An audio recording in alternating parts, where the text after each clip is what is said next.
Hello students, I am Prakhar Gupta and I am going to teach you 7th class tenses. If you like, I means understand these sentences and so I can request you to subscribe and like my channels. Now we begins. अनुवाद बनाने के नियम क्या होते हैं? Present indefinite tense में हम देखते हैं जो पहले हमारे टेंस जो होते हैं 12 टाइप होते हैं, टेंस के टाइप 12 होते हैं। तो हम सबसे पहला जो टाइप उनका है प्रेजेंट इंडेफिनिट टेंस, वो हम पढ़ाएंगे और आगे के बारी बारी से हम वीडियो फेसबुक पर यूट्यूब पर अपलोड करते रहेंगे। तो पहला जो टेंस है हमारा प्रेजेंट इंडेफिनिट टेंस, तो हम इसको स्टार्ट करते हैं। इसके जो पहचान होती है रिकॉग्नाइजेशन, जैसे इंग्लिश में बोला जाता है, वो क्या होती है? जिन वाक्यों के अंत में ता है, ती है, ते हैं, ता हूँ आदि शब्द आते हैं उन्हें प्रेजेंट इंडेफिनिट टेंस कहते हैं। तो जिन वाक्यों के अंत में ता है, ती है, ते हैं, ता हूँ आदि शब्द आते हैं उन्हें प्रेजेंट इंडेफिनिट टेंस कहते हैं। अच्छा, पहचान क्लियर हो गई। तो उसके बाद अफर्मेटिव सेंटेंसेस के टाइप्स जो होते हैं, हर एक से टेंस के 3 टाइप्स होते हैं, अफर्मेटिव और पूरा हम नहीं लिख पाएंगे क्योंकि जगह की कमी है ना। तो अफर्मेटिव और निगेटिव एंड देन इंट्रोगेटिव।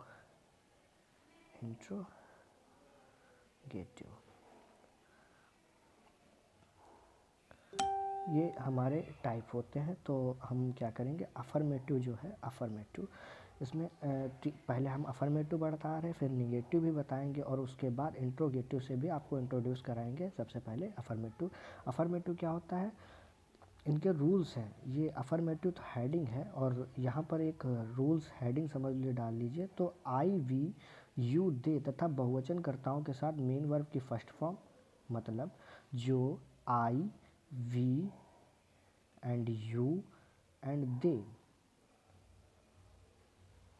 और बहुवचन कराए मतलब प्लूरल पर्सन्स के साथ हम जो है मेन वर्ब की फर्स्ट फॉर्म और एस या ई एस का यूज़ नहीं करेंगे।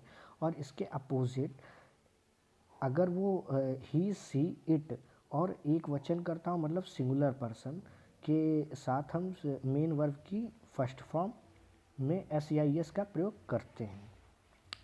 और जो एस या ई एस का प्रयोग करेंगे उसमें कहीं कहीं पर एस या ई एस जो समझाने के लिए हम आपको बता दें, जैसे कहीं पर एस या ई एस इस टाइप से लगाई जाती है। जैसे फ्लाई दिया है तो फ्लाई में ई एस जोड़ना, ऐड करना है हमें, तो वाई को हटाकर आई ई एस लगाया जाता है। ये तो आप जानते ही होंगे, फ़िलहाल हम याद दिला दे रहे हैं। और वुल्फ में एफ हटाकर वी ई एस ऐड कर दिया जाता है ई एस लगाने पर।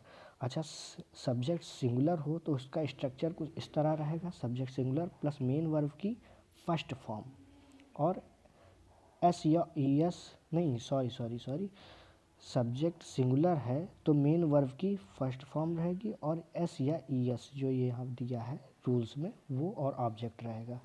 यदि सब्जेक्ट प्लूरल है तो मेन वर्ब की फर्स्ट फॉर्म और एस या ई एस नहीं लगेंगे क्योंकि यहाँ बताया प्रयोग नहीं होता है, तो एस या ई एस का प्रयोग नहीं होगा, डायरेक्ट ऑब्जेक्ट आ जाएगा। इतना क्लियर करने के बाद नेगेटिव सेंटेंसेस में हम आते हैं। इन वाक्यों की सहायक क्रिया डू, डज होती है। डू का प्रयोग बहुवचनकर्ताओं के साथ मतलब प्लूरल पर्सन्स के साथ करते हैं हम, और डज का प्रयोग हम सिंगुलर पर्सन्स के साथ करते हैं। अच्छा, इसके बाद हम बता दें तथा डू व डज के बाद एस या ई एस का प्रयोग नहीं होता है। जैसे हम टेंस बना रहे हैं तो हम डू या डज के साथ एस या ई एस का यूज़ नहीं करेंगे, ये भारी मिस्टेक हो जाती है। सब्जेक्ट सिंगुलर प्लस स्ट्रक्चर हम बता रहे हैं कैसे, फॉर्मेट ये क्या होता है टेंस का। अगर हमें फॉर्मेट पता चल गया, कहने का मतलब ये एक इंग्लिश का फार्मूला, ये हमने जो आपको इसके पहले भी बताया है, ये और ये जो बताएंगे और आगे वाले भी बताएंगे। कहने का मतलब ये फार्मूले हैं, समझ लीजिए प्रेजेंट इंडेफिनिट। अगर इसमें आप सेंटेंस को जो उसका टेंस दिया है उसका इस फार्मूले में डालिए और वो बना बनाया रेडीमेड आपको मिलेगा। तो यहाँ पर हमने जो उसका स्ट्रक्चर तो बता दिया था, इसका स्ट्रक्चर क्या है, सब्जेक्ट सिंगुलर के साथ हमने बताया डज लगेगा तो डज नॉट, और मेन वर्ब की फर्स्ट फॉर्म ऑब्जेक्ट। और सब्जेक्ट प्लूरल है तो डू नॉट हमने बताया, डू नॉट मेन वर्ब की फर्स्ट फॉर्म ऑब्जेक्ट। अच्छा, नेवर वाले वाक्यों के लिए क्या होता है, इतना क्लियर करने इनके सबके एग्जाम्पल्स अभी हम आपको बाद में दे रहे हैं। नेवर वालों वाक्यों के लिए जिन वाक्यों में प्रेजेंट इंडेफिनिट कभी नहीं, प्रेजेंट इंडेफिनिट वाक्य कहने का मतलब यहाँ पर समझिए, जिन वाक्यों में, किन वाक्यों में, प्रेजेंट इंडेफिनिट के वाक्यों में कभी नहीं शब्द का प्रयोग आ जाता है। जैसे आपके कभी कभी एग्जाम्पल्स दे दिए जाते हैं, वह कभी यह कार्य नहीं करता है। हमने एग्जाम्पल दिया, ता है ती है भी आपका आ रहा है और कभी नहीं का यूज़ भी हो गया। तो कभी नहीं जिन वाक्यों में आ जाता है उनमें नेवर इंग्लिश लगाई जाती है, ना कि डू नॉट या डज नॉट, इनका यूज़ नहीं होता है।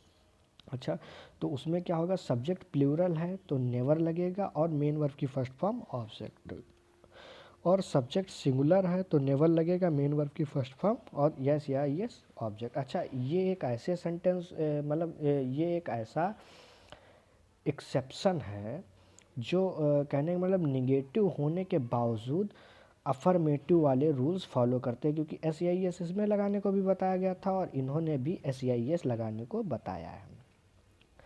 अच्छा, अब हम इंट्रोगेटिव सेंटेंसेस से आपको इंट्रोड्यूस करा देते हैं। ये सब पार्ट्स हैं मतलब प्रेजेंट इंडेफिनिट टेंस के, ये पार्ट्स हैं अफर्मेटिव, निगेटिव, इंट्रोगेटिव। तो इंट्रोगेटिव से इंट्रोड्यूस कराते हैं। इंट्रोगेटिव सेंटेंस दो प्रकार के होते हैं। दो प्रकार के क्या, हम आपको समझाने के लिए, डिस्क्राइब करने के लिए, होते तो वैसे एक ही प्रकार का है, बट हम तुमको डिस्क्राइब से समझाने के लिए आपको ये बता रहे हैं। तो क्या होगा, पहला जो है फर्स्ट टाइप्स इंट्रोगेटिव सेंटेंस और दूसरा क्या है, सेकेंड टाइप इंट्रोगेटिव सेंटेंस। तो हमने फर्स्ट टाइप में किन किन वाक्यों के लिए, जिन वाक्यों का प्रेजेंट इंडेफिनिट क्या से आरंभ होता है, जो वाक्य मतलब प्रेजेंट इंडेफिनिट वाक्य क्या से आरंभ होते हैं, उन वो फर्स्ट टाइप में हमने ले लिए, वो हमने फर्स्ट टाइप में ले लिया। और जिन वाक्यों का प्रश्न सूचक शब्द वाक्यों से स्टार्ट होते हैं वो सेकेंड टाइप में ले लिए। अब यहाँ पर समझने वाली बात क्या है, अब फर्स्ट टाइप सेकेंड टाइप हम आपको एग्जाम्पल बोल कर बता रहे हैं, इनके एग्जाम्पल हम बाद में देंगे। तो फर्स्ट टाइप क्या है, फर्स्ट टाइप जैसे क्या वह वहाँ जाता है, तो ये फर्स्ट टाइप में हो गया क्योंकि क्या पहले आ गया। और सेकेंड टाइप वो हो गया प्रश्न सूचक वाक्य वाक्यों के बीच में आते हैं। कहने का मतलब जैसे वह कहाँ जाता है, कहाँ जो है बीच में वाक्य क्या है, तो यहाँ पर थोड़ा अंतर हो गया। तो सॉरी फॉर इंटरप्टर। तो हम यहाँ पर थे,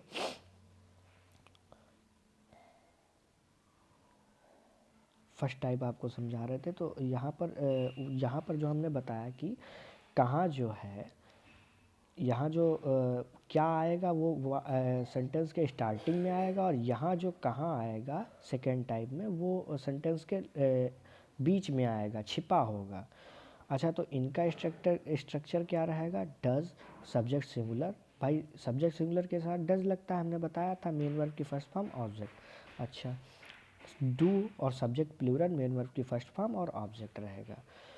अच्छा, सेकेंड टाइप का स्ट्रक्चर क्या रहेगा, बस स्ट्रक्चर सेम रहेगा। कहने का मतलब जो हमने बीच में कहाँ या क्या, कहाँ क्या, कैसे, कौन, किसके, कब, किसकी, किसको, कितने, कौन, ये से जो हमने पाए बीच में अगर, तो इनकी अंग्रेजी सबसे पहले लिख लेंगे, बाकी स्ट्रक्चर हमारा सेम रहेगा। अच्छा, अब ज़्यादातर क्वेश्चन ये हो जाता है कि कभी कभी हमें कुछ मतलब क्या, कहाँ और कैसे अपने कहने का मतलब छोटे बच्चों में इनकी अंग्रेजी नहीं मिल पाती, तो हम उनकी अंग्रेजी ये लिखे दे रहे हैं, हमने लिख दिया अपने नोट्स में। आदत प्रकट करने वाले वाक्य, अब जैसे उनकी तो अंग्रेजी लिख दिया, आप पढ़ लेंगे। अच्छा, अब हम आगे आपको नेक्स्ट पॉइंट पर ले जाएंगे, आदत प्रकट करने वाले वाक्य। आदत प्रकट करने वाले वाक्य क्या होते हैं, जैसे चिड़िया उड़ती है, ये तो सिंपल सेंटेंस हो गया, द बर्ड्स फ्लाइज। अच्छा, एक चिड़िया उड़ा करती है, ये आदत प्रकट हो गई। आते ये प्रेजेंट इंडेफिनिट में ही है, एक पार्ट होता है, ज़्यादातर लोग नहीं पढ़ाते हैं, बट हम पूरा डिस्क्राइब से आपको ऊपर से लेकर नीचे तक लेकर चलेंगे, पूरब से पश्चिम तक, उत्तर से दक्षिण तक आपको पूरी प्रेजेंट इंडेफिनिट की थ्योरी पढ़ा डालेंगे। आपको ये हाई स्कूल तक काम आएगी। हाई स्कूल क्या हो सकता क्या है, आएगी, इंटर में भी काम आएगी, क्योंकि इंटर में टेंस वगैरह पढ़ाए नहीं जाते, हाई स्कूल में भी टेंस वगैरह का कोई लेना देना नहीं, बस यूज़ किया जाता है उनका, पढ़ाए नहीं जाते। तो चिड़िया उड़ा करती है, जैसे चिड़िया उड़ती है तो द बर्ड्स फ्लाइज, ये तो सिंपल हो गया। और चिड़िया उड़ा करती है तो इसमें हम क्या करेंगे, द शब्द को उड़ा देंगे, कहने का मतलब गायब कर देंगे, इनविजिबल कर देंगे, गायब कर देंगे। तो उड़ा करती है, जब आदत हमें कहीं मिल रही हो तो हम दा हटा देंगे। अच्छा, अब ये तो हो गया जब सब्जेक्ट जो हो अननोन हो, चिड़िया है कहने का मतलब नाम तो नहीं है, चिड़िया है, शेर हो गया, भालू हो गया, कुत्ता हो गया, बिल्ली हो गया, ये सब हो गया। अच्छा, नाम दिया है कि राम है या श्याम है। अच्छा, ऐसा अगर दिया है, सॉरी, जिसमें सब्जेक्ट कोई नाम हो, तो राम बाजार जाता है तो राम गोज टू मार्केट, ये सिंपल हो गया हमारा। और राम बाजार जाया करता है तो Ram is accustomed go to market, ये हमारी आदत, जाया करता है, जाया करता है, ये और ये सिंपल, जाता है, जातना तो एक आम बात हो गई, जाया करता, अक्सर जाया करता है, ऑफन कहने का मतलब अक्सर, वो प्रायः जाया करता है। तो ये यहाँ पर Ram is accustomed go to market, कहने का मतलब यहाँ पर जो हेल्पिंग वर्ब होगी, हेल्पिंग वर्ब, वो इज़ एक्स्टोमेड यूज़ की जाएगी। एक्स्टोमेड, एक्स्टोमेड की इंग्लिश हम लिखे दे रहे हैं, एक्स्टोमेड, शायद यहाँ पर क्लियर नहीं है, ई डी। अच्छा, अब हम जैसे आपको बताए थे एग्जाम्पल हम बाद में देंगे, तो एग्जाम्पल ये जैसे हम पहचानेंगे भी साथ में एग्जाम्पल उसके क्यों नहीं दिए, साथ में एग्जाम्पल, अब हमारा यहाँ पर रिवीजन भी हो जाएगा, हम पहचानना भी सीख जाएंगे तुरंत की तुरंत। जैसे पहला है, तुम्हारी माताजी रसोई में क्या पकाती हैं, तो अब हमने यहाँ पर फाइंड आउट किया कि क्या शब्द, अब क्या से ये तो क्लियर हो गया कि ये इंट्रोगेटिव है। अब इंट्रोगेटिव में फर्स्ट टाइप है या सेकंड टाइप, क्या पहले आया है या बीच में आया है, बीच में आया है तो ये सेकंड टाइप है। अब सेकंड टाइप में क्या करते थे हम, सेकंड टाइप का फार्मूला क्या था, सॉरी, सेकंड टाइप का फार्मूला था क्वेश्चन वर्ड और डू डज या सब्जेक्ट सिंगुलर या प्लूरल, मेन वर्ब की फर्स्ट फॉर्म, ऑब्जेक्ट। तो हमने क्या किया, क्या की अंग्रेजी सबसे पहले उठाकर क्वेश्चन वर्ड, और फिर डू या डज लगाने को कहा गया था, तो तुम्हारी माता सिंगुलर है तो डज लगा लिया हमने। अब सब्जेक्ट लिख लो, योर मदर, और फिर object cook in the kitchen, मतलब वर्ब और ऑब्जेक्ट। इतना समझ में आ गया होगा। अब देखो, हम इसके कहने का मतलब पहचानने का तरीका भी बता रहे हैं, फिर से हम समझा देते हैं क्या यहाँ पर पाया गया, क्या का मतलब इंट्रोगेटिव तो हो ही गया। अब इंट्रोगेटिव क्या जब बीच में पाया जा रहा है तो सेकेंड टाइप भी हो गया। अब सेकेंड टाइप हो गया तो what does your mother cook in the kitchen, क्या की अंग्रेजी सबसे पहले, फिर हेल्पिंग वर्ब, फिर सब्जेक्ट सिंगुलर या प्लूरल, फिर मेन वर्ब और फिर ऑब्जेक्ट। अच्छा, वे सुबह के समय क्या खाते हैं, अच्छा ये आ गया। तो इसमें भी देखो क्या शब्द आया भाई, हम अगर देखें तो अफर्मेटिव की पहचान क्या थी, अफर्मेटिव अगर होता तो सिंपल होता, ना नहीं होता और ना कोई क्वेश्चन वर्ड होता।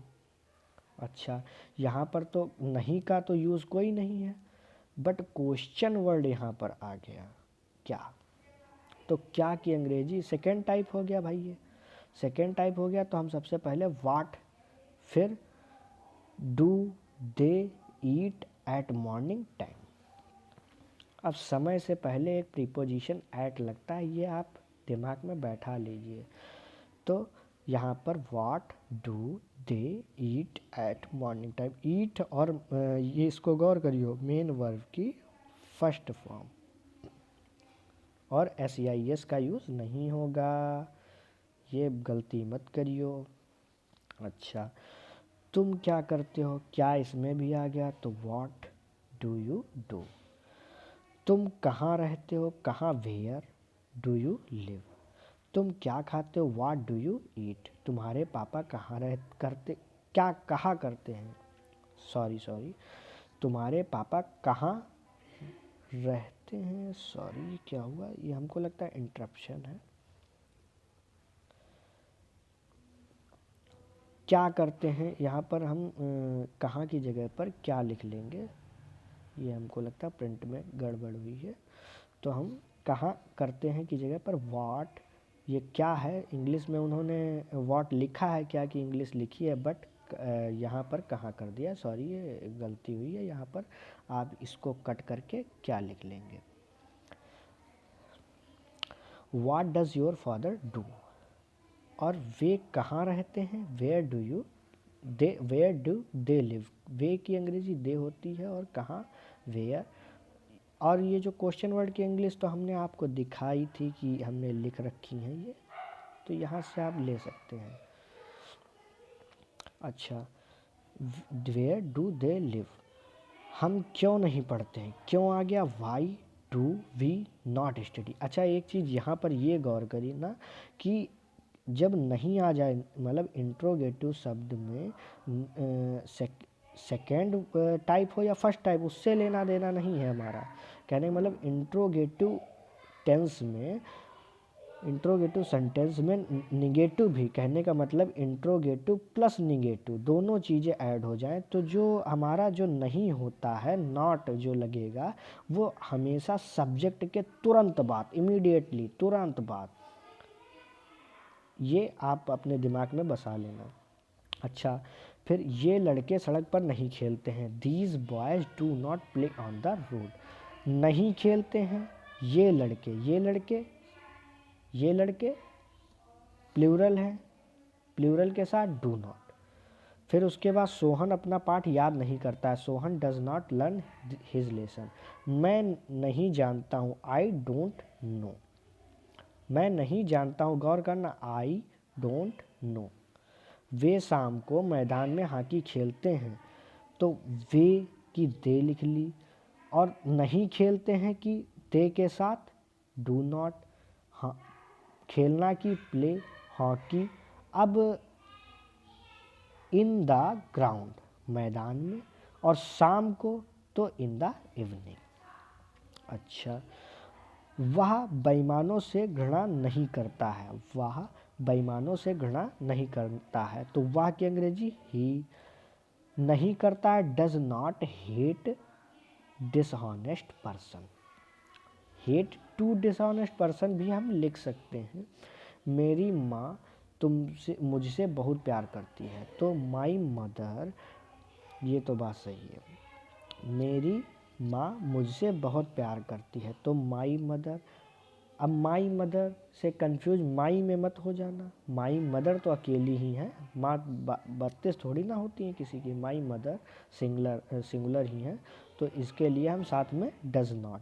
और प्यार, सॉरी हमने यहाँ पर निगेटिव सेंटेंस हमने गौर नहीं किया, तो does not love me very much. मैं सुबह ताश नहीं खेलता हूँ, तो I do not play the cards. ताश की अंग्रेजी कार्ड्स होती है। इन द मॉर्निंग, हम नदी में नहीं नहाते हैं, हम नदी में नहीं नहाते हैं, तो हम की अंग्रेजी वी। नहीं नहाते हैं, don't bath in the river. क्या अनिल आगरा में रहता है, does Anil live in Agra. क्या सोहन फुटबॉल खेलता है, डज सोहन प्ले फुटबॉल। क्या हम गाने सुनते हैं, गाने हैं तो सॉन्ग्स लगेगा, डू वी लिसन सॉन्ग्स। क्या वे तुम्हें गणित पढ़ाता है, does he teach you math. और क्या वह बेईमानों से घृणा करता है, does he hate dishonest persons. समझ में आ रहा है। अगर हम आपको बता दें, वीडियो एंड की तरफ पहुंच रहा है, करीब हम 22 मिनट का वीडियो हल्का बना रहे हैं, तो नीचे डिस्क्रिप्शन में हमारे क्लासरूम का कोड दिया होगा। क्लासरूम के कोड को आप गूगल क्लासरूम ऐप डाउनलोड कर लेंगे, वहाँ पर प्लस वाला एक टैब आएगा, उस पर क्लिक करके आपको ज्वाइन क्लास के ऑप्शन पर वो कोड अप्लाई कर देना है। आप मेरी गूगल क्लासरूम में आ जाएंगे, वहाँ से आपको नोट्स मिल जाएंगे। वहाँ से आपको नोट्स मिल जाएंगे। तो नोट्स की आप चिंता मत करिए, और कोई अगर प्रॉब्लम है तो नीचे कमेंट बॉक्स में टाइप करें, हम प्रॉब्लम का सॉल्यूशन देखेंगे। और रही बात, अगर कहीं हमारे बड़े भाई या बड़े बुज़ुर्ग देख रहे हैं, तो अगर कहीं हमसे गलती हो जाती है तो हमें माफ़ी चाहते हैं, क्योंकि हम भी नेशनल पीजी कॉलेज के लखनऊ से स्टूडेंट हैं और बीएससी फर्स्ट सेमेस्टर में पढ़ रहे हैं। स्पेशली ये वीडियो हमारी सिस्टर के लिए बन रहा है, बट अगर आप लोग देख रहे हैं तो अच्छी बात है, आप लोगों तक पहुंच रहा है तो अच्छी बात है। तो हम फिर आगे कंटिन्यू करते हैं कि क्या वह तुम्हें गणित पढ़ाता है, does he teach you math? क्या वह बेईमानों से गणना करता है, does he hate dishonest person? क्या मेरी माँ तुमसे बहुत प्यार करती है, does my mother love me very much? बहुत प्यार करती है, वेरी मच। क्या मैं सुबह ताश खेलता हूँ, do I play the cards in the morning? क्या हम नदी में नहाते हैं, do we bath in the river? अच्छा, कुछ एग्जाम्पल्स इधर भी दिए हैं। और ये हमारी काका 3 in 1 जो हाई स्कूल की है, 10th बोले तो, उसमें कुछ नोट्स थे इस अकॉर्डिंग। अगर आप इनको पढ़ना चाहें तो पढ़ सकते हैं, फ़िलहाल हम नहीं पढ़कर सुनाएंगे, आपकी जैसी इच्छा। कुछ सेंटेंसेस यहाँ पर हैं हाई स्कूल के ही, आप प्रैक्टिस करना चाहें, आप अपने माइंड की पावर को बढ़ाना जैसा जैसा चाहें वैसा आप कर सकते हैं। तो जिस समय आप वीडियो देख रहे हैं उसके लिए आपको बाय। फिर हम मिलते हैं नेक्स्ट वीडियो यानी कि प्रेजेंट कंटिन्यूअस में। Good bye.